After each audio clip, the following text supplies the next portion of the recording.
What is going on, guys? Welcome back to the channel, and today in this video, as you can see by the title, we are installing front sway bar links, disconnectable ones, for Project Raptor. This will be an installation for all 2007 through 2018 Jeep Wrangler JK and Jeep Wrangler JKUs. Let's go ahead and get into it. All right, guys, so everything that you see here is what comes with the kit. I don't remember the name of the brand, but I will link it all in the description box below. I got them from Amazon, the full kit from Amazon, for about $55 before tax and about $60 after tax. Pretty decent price, and it comes with, looks like, everything that you need to install it, except the obvious tools that you need to install it. So let's go over these really quickly. I don't know what you want to call these. Do you want to call these sway bar disconnects or sway bars with disconnects? It doesn't really matter, but I will say, first and foremost, we have greasable ends. So the bushings are greasable, which is perfect, and that is not an option on OEM sway bar links. Now, I will say, so they are greasable, like I said, and they are super beefy. Now, in comparison to the sway bar links on my Jeep currently, they are skinnier than these, and these are super beefy, and they are adjustable to whatever length that is on your Jeep currently. These match up pretty good with the ones that are on my Jeep currently. They're just a little bit shorter, but that's okay. We can adjust them. And these fit for your lift kits in between 2.5 inches and 6 inches. Now, I've got these parts laid out pretty much exactly how they're supposed to be laid out. This is the top and this is the bottom. So the shorter, I don't know the exact name for this, but we're just gonna call it the disconnect. The shorter one goes on the bottom and the longer one goes on the top with the bushing. Now, obviously, I'm going to show you guys how to install these right now. So let's go ahead and talk about the tools that you will need for this installation. All right, guys, so this is pretty much everything that you will need to take off your pre-existing sway bar end links. Now, depending on your Jeep and depending on your setup, it might be a little bit different than mine. Now, I have had my front sway bar links replaced recently, so it might be a little bit different because we did have to replace some of the bolts. So I will be using my electronic ratchet right here. I have an 18 millimeter wrench, a 19 millimeter wrench, a 17 millimeter wrench, and a 3/4 inch socket. And you might need some PB Blaster, WD-40, or liquid wrench, depending on if you wheel your Jeep enough, and these bolts may be a little rusty. So let me go ahead and show you guys how to disconnect your sway bar end links. All right, to do this, you're gonna want to put one of your wrenches right here. For me, that's the 19 millimeter. And then you're gonna want to put another wrench on this bolt on the inside, which is going to be, for me, a 17 millimeter wrench. And you're gonna hold this one tight while you crack this one loose. Same thing on the bottom here as well. And it's going to be identical for both sides. So let's go ahead and remove our pre-existing sway bar end links.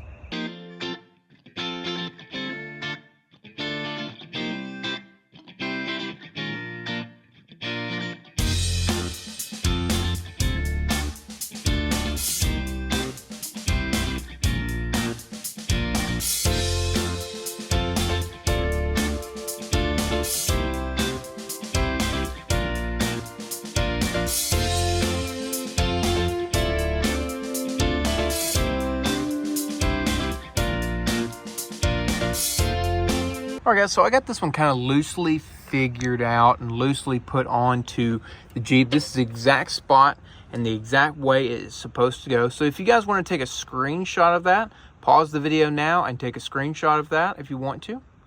Give you guys a few seconds. All right, so how this is set up is you got your metal pin with your thread.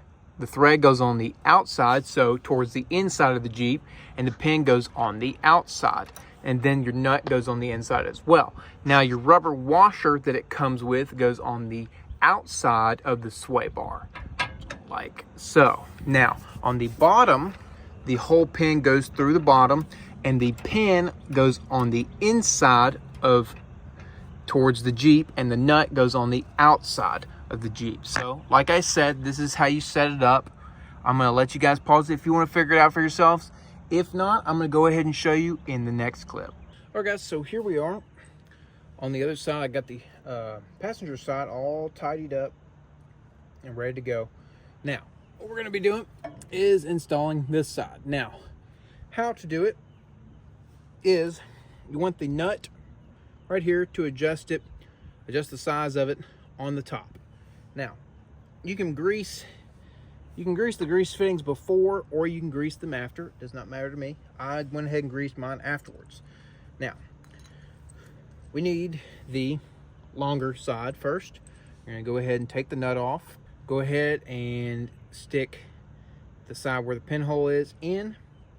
You can use a rubber mallet, or you can use your hand, or whatever you want to use to push this in and through. All right, there we go. Just like that. You want the hole just barely on the outside of this.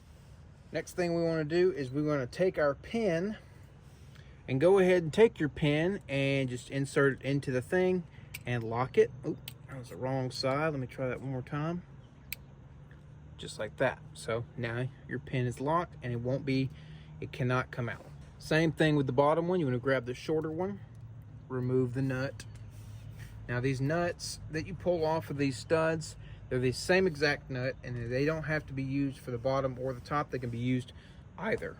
Now, you want to stick this one in, the shorter one in backwards, and you can use just pure pressure, or you can use a rubber mallet, and you want to just get those in there all the way, like so. All right. Next thing we're going to do is we're going to go ahead and stick our pin on the bottom one. Just like this. Go ahead and stick it in there and lock it in place. Now that one won't be able to come out. And on the top one, you can take your rubber grommet and stick it on the rubber grommet, or sorry, stick it on the stud itself. Hook the top one in first. Just let that hang there for a second. And go ahead and get your nut started. Just if I can do this, or y'all can see, just go ahead and get your nut started on the back side. That way it doesn't come out when we start the bottom. Come on. All right, just like that. Just start it just like that. And then on the bottom one, you can move the stud inside of the rubber gasket itself, and you can also push down on your sway bar itself to get this bottom one aligned. Let's go ahead and get that aligned and start our nut. All right guys, so as you can see, we have everything kind of loosely put in there, just like the other side. And what I recommend doing is grabbing yourself a pair of vice grips, like I said, and putting them on the outside of this pin right here. I can get it hooked on there one-handed, probably not. You want to hook your vice grips onto this right here, so that way it doesn't spin your stud when you go tighten that nut. So I'm going to go ahead, put my vice grips on and tighten up the top, and then we can go ahead and tighten up the bottom as well. You do not need to put your vice grips on the bottom, and you can go ahead and tighten up these nuts. I'll see you guys when we're done. And as you guys can see, we've got the driver's side completely done and the passenger side. All right guys, that's going to be it for this installation. And there you have it guys, that's going to be it for today's video. If I helped you out in any way, shape, or form, or if you liked the video, give me a like, comment down below, and subscribe for more videos like this. We'll see you guys in the next one. Peace.